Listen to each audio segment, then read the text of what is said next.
Cuando estábamos en actividad nos tuvieron con salarios mal pagos, los más bajos del país. Los gobiernos democráticos entendieron que lo que había que hacer era dar la expectativa de una vejez digna. Y ahora se les ocurre que también quieren castigar la vejez. Estas palabras se escucharon el 1 de agosto en la Comisión de Defensa del Senado y pertenecen al general retirado Herbert Figoli. Desde hace más de un mes, Figoli y otros militares retirados están estudiando el servicio de retiros y pensiones de las Fuerzas Armadas a partir de los cambios anunciados por el Ministerio de Economía que involucran eventual reforma de la caja militar y también la creación de un nuevo tributo que afectaría a los soldados en situación de retiro. ¿Cómo se viene siguiendo esta situación desde filas castrenses? ¿Es razonable que las Fuerzas Armadas cuente con un sistema de retiro tan diferente al que existe en otras áreas de la administración pública? Bueno, de esos puntos y otros vamos a conversar en los próximos minutos con nuestros invitados. Está con nosotros el general Herbert Figoli. Buen día. Muy buenos días, muy amables por recibirnos en vuestra casa y un saludo a vuestra distinguida audiencia. Y el coronel retirado Mario Frachele, que fue director en 2 periodos del Servicio de Retiros y Pensiones de las Fuerzas Armadas.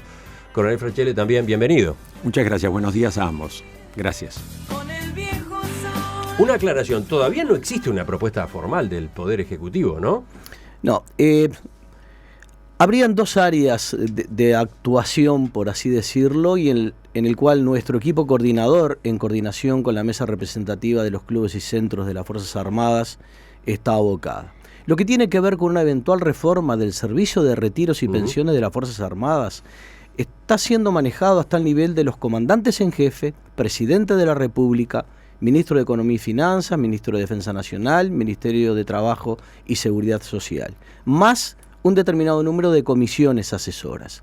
Obviamente que los efectos de una eventual reforma en dicho servicio es de consideración por parte de nuestro equipo. ¿Pero ustedes tienen trascendidos sobre cuáles serían las líneas principales de esa reforma? No, apenas algunas líneas porque se está manejando dentro del ámbito natural de confidencialidad. Y hay otro capítulo, decía usted. Y hay otro capítulo en el cual hemos puesto particular foco y refiere a la eventual imposición de un nuevo tributo de alcance similar o superior al IAS, impuesto que todos los retirados y pensionistas militares pagamos y se vuelca anualmente al Banco de Previsión Social en un monto aproximado a los $30 millones. Pero entonces, si todavía reforma como tal no existe o proyecto de reforma no existe, ¿qué es lo que ustedes están estudiando? ¿En qué consiste el trabajo que están haciendo? Básicamente, de lo que podría ser el impacto de esa eventual reforma en aquellos detalles que podemos intuir o que hemos recibido algún dato se puedan materializar.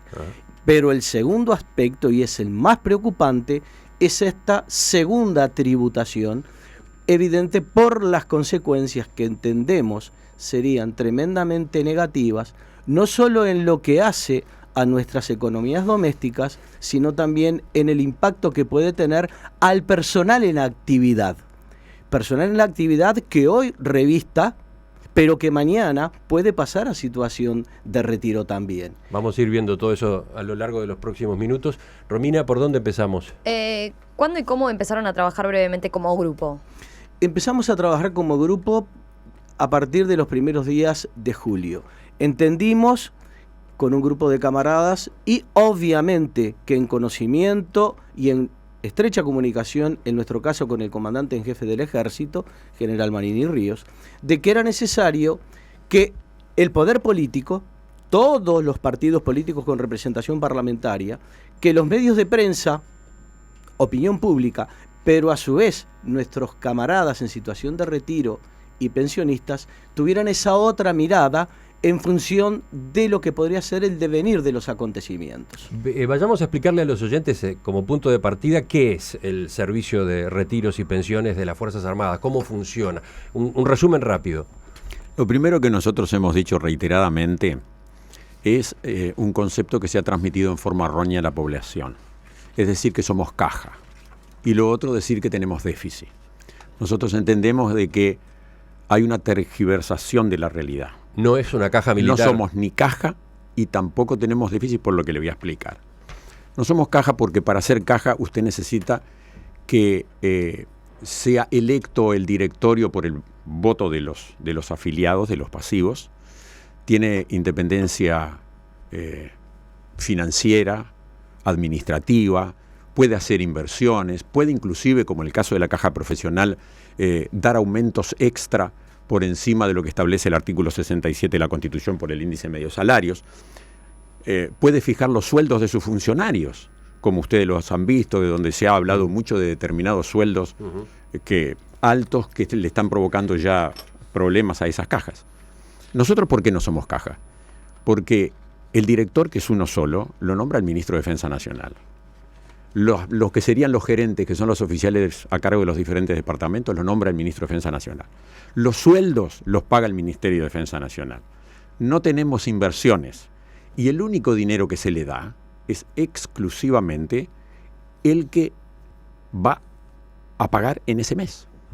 Entonces, eso es lo primero, que no somos caja. Y después, ¿por qué nosotros hemos insistido permanentemente en que no tenemos déficit? Lo vemos como algo hasta gracioso. Aclaremos, el número que manejó el ministro de Economía, Daniel Astori, cuando habló por primera vez de este tema en mayo, fue 400 millones de dólares como déficit anual de la caja militar. Claro. Un número que, según también se ha manifestado desde el gobierno, ha venido creciendo en los últimos años y por eso es que está la preocupación, la inquietud, por eso la necesidad de actuar. Ustedes dicen que ni siquiera... Primero que el número no es ese, porque ya sé que ustedes han discutido el número, pero además dicen que no hay que hablar de déficit. Claro, a ver, una de dos. O tenemos todos transferencia financiera o tenemos todos déficit. Le doy varios ejemplos para que vea por qué focalizan en que los únicos que tenemos déficit somos nosotros y diera la impresión de que es algo específico, dirigido particularmente contra lo que le llaman caja militar. El Banco de Previsión Social se lleva todo el IAS de todos los jubilados del país, se lleva 7 puntos de IVA, se lleva el Montepío, se lleva el aporte patronal y encima hay que pagarle más o menos, ustedes vieron 479 millones de dólares extra el año pasado, ahora están haciendo proyecciones de 568 millones de dólares. La caja, entonces ellos no tienen déficit, llama que tienen asistencia financiera. Lo que es el servicio de retiros policiales tiene 120 millones de dólares. Dicen que es transferencia financiera, que no es déficit. La caja de profesionales universitarios tiene transferencia financiera, pero da la impresión de que no tiene déficit. La caja bancaria tiene transferencia financiera, pero da la impresión de que no tiene déficit. Entonces, ¿por qué somos nosotros los únicos que tenemos déficit? ¿Cuándo? Todos los demás han crecido en cotizantes. A la prueba me remito. La caja bancaria, por una decisión gubernamental, transfirió 9.000 empleados para cambiar la relación activo-pasivo. Mientras que nosotros, por decisiones políticas que no cuestionamos, desde el año 1985 para acá, hemos reducido 14.000 hombres. Entonces, sí, por una decisión política en donde se entendía que era políticamente redituable reducir las Fuerzas Armadas y no importaba pagar los montos de retiros o de jubilaciones o de pensiones, entonces, ¿por qué se dice que somos deficitarios? O todos somos deficitarios o todos tenemos asistencia financiera. Y con respecto al número, ¿cuáles son las objeciones que ustedes hacen? Con respecto al número, no podemos, tenemos algunas diferencias en menos, decimos que no es así, pero tampoco es atribuible a nosotros, porque ninguna de estas leyes es atribuible hecha por los militares. Fueron todas hechas por los diferentes parlamentos, fueron todas aprobadas por los poderes ejecutivos y tienen algún tipo de incoherencia, diciendo, por ejemplo, que nosotros tenemos déficit, pero han, desde hace 20 años y recientemente en el año 2006, 2008, de nuevo, nuevas leyes, en donde le han dado por ejemplo, un ejemplo le vamos a dar, a personas que supuestamente tenían que ser reparadas por razones ideológicas.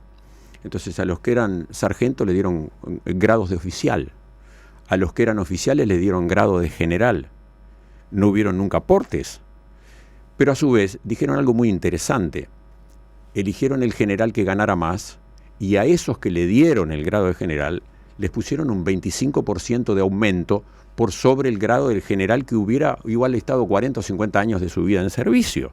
Y encima le dieron 18 sueldos de compensación pagaderos en cuotas. Entonces, todo eso, por supuesto, que va a desnivelar. Si usted sigue achicando las Fuerzas Armadas y la relación activo-pasivo, producto de las decisiones políticas, es que cada vez las Fuerzas Armadas se tienen que ir reduciendo, es lógico que haya que tener transferencias financieras. ¿En cuánto está hoy la relación activo-pasivo? La relación activo-pasivo hoy está en 2 pasivos por 1 activo. Que, según las cosas que pasen, si no hay medidas racionales en cuanto a la reforma de la ley de los activos, si no hay medidas racionales en cuanto a este impuesto, seguramente lo que el gobierno quiere hoy ahorrar, que teóricamente quiere ahorrar 40 millones de dólares, en el caso que haya un pasaje abrupto de una cantidad de oficiales en actividad y de personal subalterno, no le va a servir absolutamente de nada, porque los 40 millones de dólares le duran un mes o 2. Ahí usted está aludiendo a lo que se recaudaría con ese impuesto que se está diseñando. Lo que pongamos que decidan finalmente poner el impuesto en las condiciones que también entendemos que es discriminatorio, es desigual, porque no es por franjas, lo hacen sobre el nominal, ni siquiera es el mismo criterio que el IRPF, además, o como el IAS actual. Ni siquiera eso, lo hacen sobre el nominal. Pero además, en las versiones que nosotros tenemos, que son borradores hasta ahora, primero es para una determinada cantidad, después es para una cantidad menor, pero entonces la cantidad que quieran recaudar es la misma. Quiere decir que lo que hacen es cada vez sacarle más dinero a determinadas jerarquías. Entonces, lo que usted dice es que si se pone una medida como esa, ¿qué consecuencia va a tener? Las consecuencias que van a tener, porque esto tiene 2 patas, como le decía el señor general. Cualquiera de las cosas que hagan, si no se hace en una forma racional, que es lo que todos aspiramos, si la ley de reforma de los activos no se hace en forma racional, si la ley o el presunto posible impuesto no se hace en forma racional, lo que va a provocar cualquiera de las 2 medidas, como ya sabemos que hay movimientos importantes, va a provocar un pasaje masivo de una importantísima cantidad de oficiales a situación de retiro. En definitiva, lo que dicen que quieren ahorrar no les dura ni un mes, porque al mes siguiente lo que van a tener que pagar por todos esos que van a pasar a situación de retiro, los 40 millones de dólares los licúa en un minuto. Es una tendencia que ustedes perciben que ya se está dando. Pero claro que se está dando. Mire, tenemos información de que hay más de 100 entre médicos y especialistas del Hospital Militar que están en condiciones ya con el retiro en la mano. Tenemos información de que hay situaciones de las oficiales de las 3 fuerzas que están con el retiro en la mano. Le digo más, hay problemas para cubrir las misiones en el exterior, porque si usted está en el exterior y cualquiera de estas 2 cosas se aprueba mientras usted está en el exterior, por ejemplo, no puede pasar a situación de retiro. Tiene que estar en el Uruguay. Entonces, inclusive se están dando... Fíjese la cantidad de cosas que están afectando. Por eso nosotros decimos que esto es un paquete. Están atacando cosas puntuales. ¿Por qué Pero a ver, permítame entender, ¿por qué estos médicos militares, por ejemplo, están pasando a retiro? ¿Qué es lo que quieren evitar? Yo no le digo que estén pasando, yo le digo que están con el retiro en la mano prontos a pasar. ¿Y por qué? ¿Para qué? Por algo muy simple. Porque así como los sueldos de los militares han sido históricamente deprimidos, a la prueba me remito. Los soldados ganan 14.000 pesos. Dígame quién gana menos de 14.000 pesos hoy. Y así, si usted sigue en la escala hacia arriba, y vamos comparando inclusive hasta nivel comandante y jefe del ejército, no somos comparables a nadie. Somos siempre, históricamente, de sueldos deprimidos. Lo que el poder político siempre tuvo en cuenta es, dice, les pago sueldos deprimidos, les pago sueldos bajos, pero les pongo una suerte de incentivo para que continúen en la carrera y puedan pasar, por ejemplo, a situación de retiro obligatorio, por edad, hasta que la edad los alcance, para darles hablemos en términos civiles, una jubilación que sea más o menos digna. Sí, lo que ustedes dijeron en la comisión del Senado. Se lo dijimos y lo entendieron perfectamente bien.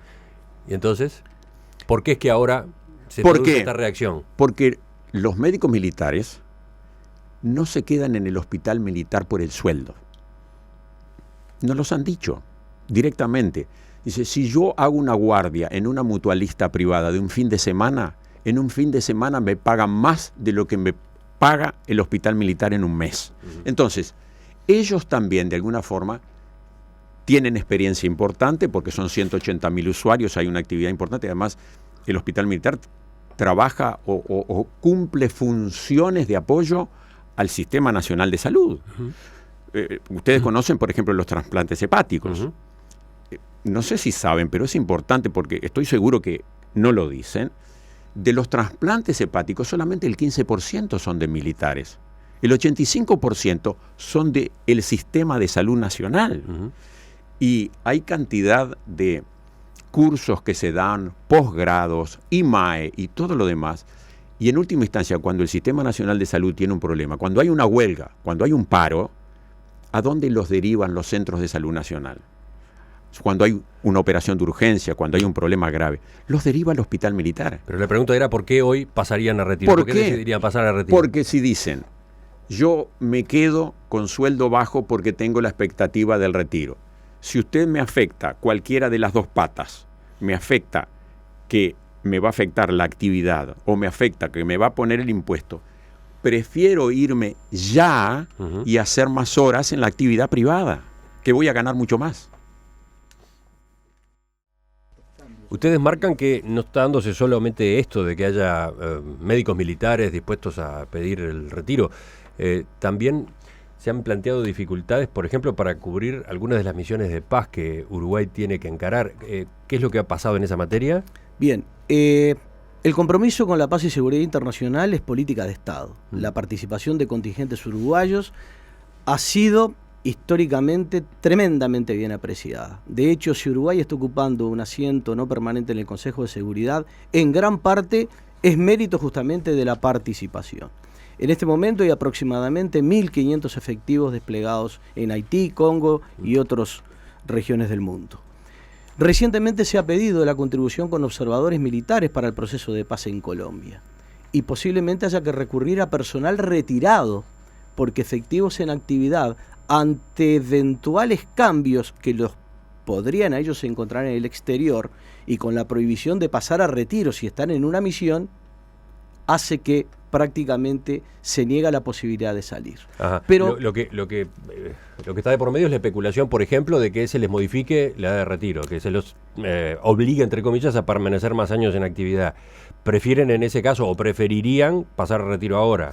Podría ser una de las opciones, porque en el terreno de las incertidumbres y ante dudas, obviamente que cualquiera busca seguridad. Pero más allá de estos aspectos puntuales de la participación en misiones de paz, de las cuales somos muy caros defensores, de hecho presido una asociación de veteranos y el señor coronel, mi amigo, es el presidente de la Comisión Fiscal, nucleamos a varios cientos de oficiales y personal subalterno veteranos en estas modalidades operativas, cualquier cambio en esta suerte de rompecabezas institucional que es el cuerpo castrense, cualquier pieza que uno mueva del rompecabezas va a afectar el resto de las piezas. Entonces, no nos oponemos, por supuesto, al ayornamiento, a la actualización, en la medida que todo apunte a tener Fuerzas Armadas profesionales, capacitadas para cumplir sus misiones y roles tradicionales, para participar en escenarios de conflicto, en operaciones de ultramar. Es un poco lo que es la demanda o el por donde pasa el meridiano del mundo en materia de componentes armados. Pero nos causa preocupación el cumplimiento de los roles y misiones fundamentales y subsidiarias. Ante una retirada importante de personal en condiciones de retirarse, buscando otras situaciones más ventajosas, se van a ir especialistas técnicos en los cuales el Ejército, la Marina y la Fuerza Aérea ha invertido muchísimo tiempo y material. Enseguida vamos a retomar esta entrevista. Viendo las críticas o las observaciones que se han hecho a propósito de cómo funciona hoy el régimen de retiros militares, me gustaría tener la versión de ustedes, la explicación de ustedes a algunas de esas características particulares. ¿Es razonable que los militares tengan un sistema de retiro tan diferente a las jubilaciones de los otros funcionarios públicos? Esta es una de las tantas preguntas que está arriba de la mesa a raíz del anuncio hecho por el ministro de Economía, Danilo Astori, de una reforma del servicio de retiros y pensiones de las Fuerzas Armadas. Sobre esta polémica, sobre este tema que está en la agenda, Estamos conversando esta mañana con el general retirado Heber Figoli y con el coronel retirado Mario Frachele.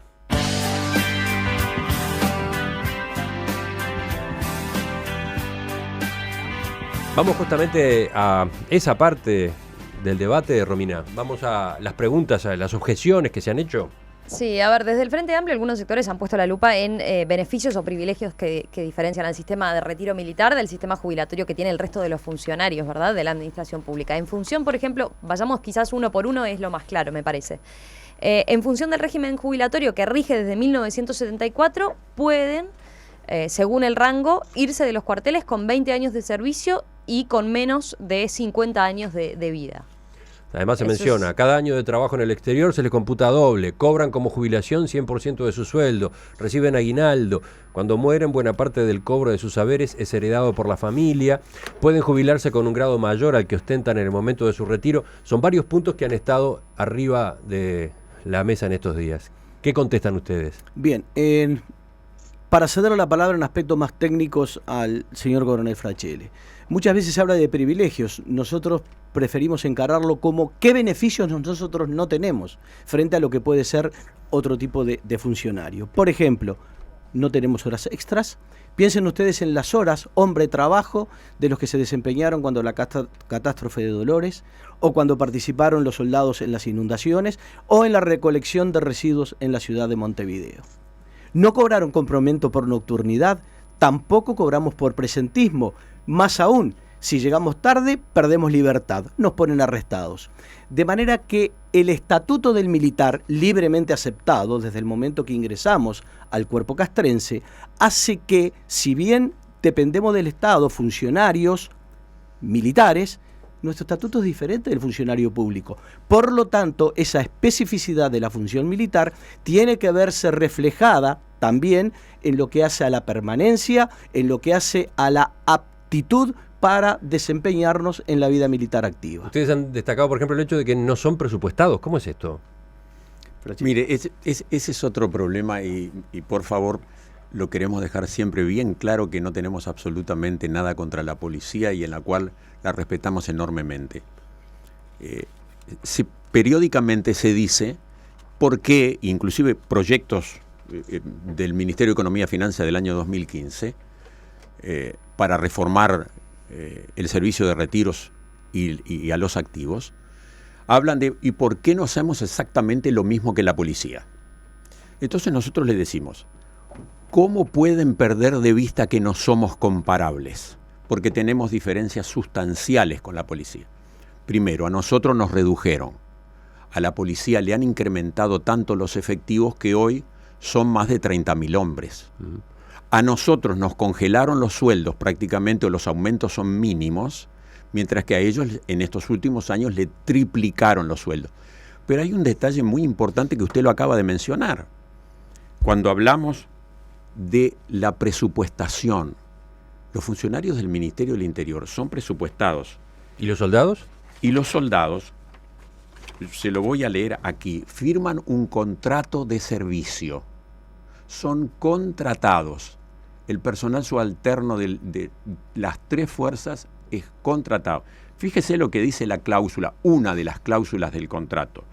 Acepto que el Estado se reserva el derecho de renovar o no el presente contrato sin expresión de causa y sin responsabilidad alguna.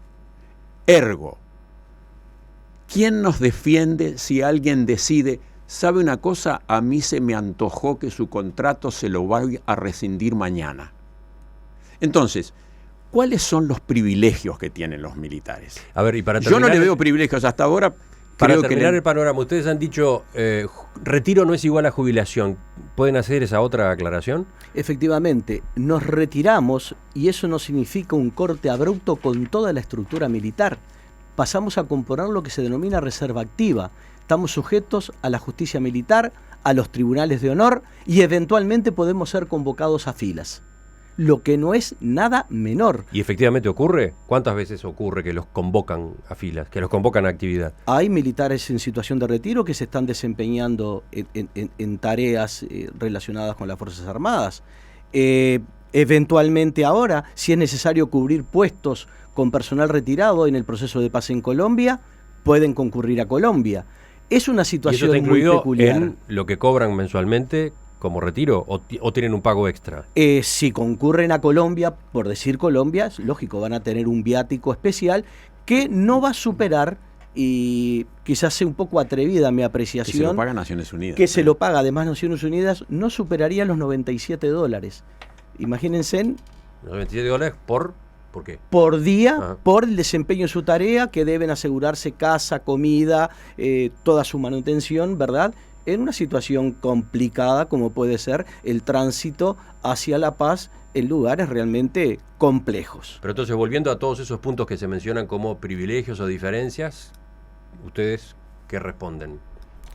A ver, la especificidad de la función militar. Cuando dicen un soldado se retira joven, un soldado de los 50 años ya goza de un retiro que actualmente no supera reales líquidos en la mano de 8.000 pesos. El 76% de los retiros de las Fuerzas Armadas no superan los 30.000 pesos mensuales. Pero esa persona de 50 años que ha estado 25, 30 años en servicio, está en condiciones de poder desempeñar tareas en el Congo, de cargar equipamiento de 35 kilos arriba, de realizar entrenamientos intensos, eventualmente de entrar en operaciones militares reales. Entonces, consideremos la especificidad de la función, la especificidad de nuestros roles, para cuando tratemos de comparar, hagamos la comparación entre iguales, no entre desiguales, Emiliano. ¿Pero las edades de retiro entienden que tienen vigencia o deberían revisarse, por ejemplo? No estamos cerrados a que se pueda revisar una mayor permanencia en las diferentes jerarquías. Por un lado, tendríamos más aportes de activos y por otro lado, el mundo está cambiando, las expectativas de vida también. Una persona con 50, 55 años es joven, puede seguir rindiendo, puede lógicamente devolver a la institución todo lo que de la institución ha recibido. No nos negamos, pero eso solo en forma aislada. Si no se estudia en forma global, holística, todo lo que es el funcionamiento y la estructura en tanto organismo vivo, las Fuerzas Armadas son organismos vivos, entonces creo que sería perder el perfil de un verdadero proceso de cambio o de reingeniería que apunte a la mejora sustancial y a la capacidad operativa que el Estado-Nación se merece a través de sus Fuerzas Armadas. Otra de las críticas, volviendo a ese listado que le mencionábamos, lo de que reciben aguinaldo, ¿qué responden ustedes? Mire, ese es otro mito, y permítame que vuelva al tema de las edades. Se dice solo de una de las leyes, que se retiran jóvenes, que a su vez fue aprobada en periodo democrático por Parlamento democrático, no fue aprobado en periodo de gobierno militar. La modificación de la ley fue año 1992 y han habido sucesivas leyes. Nosotros lo que decimos con respecto a eso es que se focaliza en una sola ley, pero hay 7 diferentes leyes de retiro que fijan diferentes edades.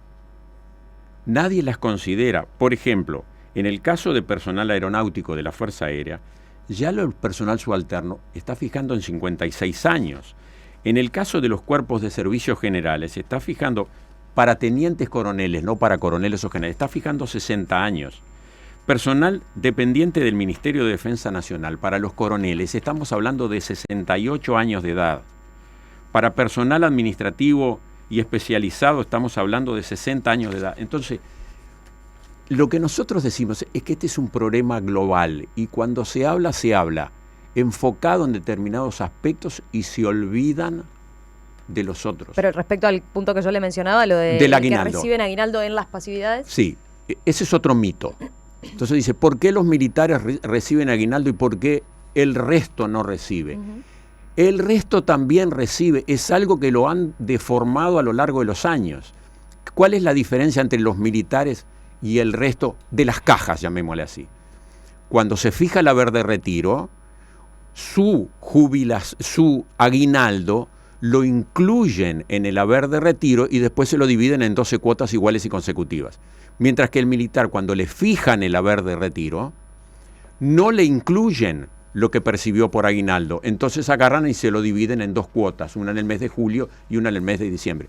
Pero seguir insistiendo con que solamente los militares cobran aguinaldo, esa es otra inexactitud. Una vez que se retiran de la caja militar, sí pueden, si se retiran por la caja militar, pueden seguir ejerciendo la actividad privada, ¿no? Sí, a ver, si usted espera a pasar a retiro obligatorio por edad, y no le voy a decir lo que todos sabemos del mercado laboral, si usted pasa a retiro obligatorio con 55 años de edad, no espere trabajar en nada de la actividad privada. Eso solamente cuando tiene alguna opción siendo relativamente joven, no hay ningún inconveniente. Usted se retira joven, percibe esa baja jubilación que le explicaba el señor general y después sin duda puede volcarse a la actividad privada y si logra quedarse tantos años como le permite el Banco de Previsión Social, bueno, entonces usted tendrá otra jubilación además. Para ir terminando en esta primera incursión en el tema que, claro, daría para bastante más porque teníamos otros puntos a tratar y además los oyentes incorporan preguntas y consultas. Para ir terminando por hoy, ¿el trabajo que ustedes están haciendo también apunta a elaborar, entre comillas, una reforma alternativa? ¿Ustedes entienden que hay que ajustar el funcionamiento de la caja o del servicio de retiro? Bien, están trabajando, como expresara hoy al inicio los señores comandantes en jefe, con el presidente de la República, jefe del Estado Mayor de la Defensa, ministerios, en fin. Nosotros no estamos preparando per se un nuevo planteo de reforma. Eso está reservado a los mandos naturales de las Fuerzas Armadas. Está bien, la pregunta sería, ¿ustedes entienden que hay que hacer cambios en el servicio? Los admitimos, entendemos que, cómo no, sí, un ayornamiento de las organizaciones, pero en función de considerar la mejora de la institución militar, porque si es solo para apenas un cuadro de doble entrada, tanto recibo, tanto se los egreso, tanto tengo que cortar, olvidándonos de los fines superiores, de las misiones y de los roles, ahí es donde no estamos de acuerdo. Porque en definitiva, este es un tema, Emiliano, más que financiero, porque con 40 millones no se soluciona el tema de la asistencia o el mal llamado déficit, entendemos que es un tema eminentemente político. De ahí entonces nuestra preocupación por llegar a todos los parlamentarios, por llegar a la opinión pública, por llegar a través de los medios, para presentar nuestra mirada y nuestra preocupación sobre aspectos tan negativos como se pueden dar, caso concreto, sanidad militar, desdibujamiento de nuestros roles, eventualmente pobre participación o nula participación en misiones de paz, que no es menor un dato, Emiliano, no lo dijimos. Por concepto de misiones de paz anualmente ingresan al país 55 millones de dólares, de los cuales 30 millones aproximadamente quedan en el mercado local. Dejarían de percibir ese mercado local. Por efecto del tributo también, cifras más, cifras menos, de aplicarse... Está hablando del tributo que se introduciría. Que eventualmente se introduciría, por ejemplo... Un tributo a las jubilaciones militares. Un segundo impuesto, una segunda carga impositiva al retirado militar y pensionistas. Un segundo impuesto porque ya pagan IAS. Ya tenemos el IAS. Ustedes pagan el IAS, se agregaría otro. Que decían que los militares retirados no pagamos IAS.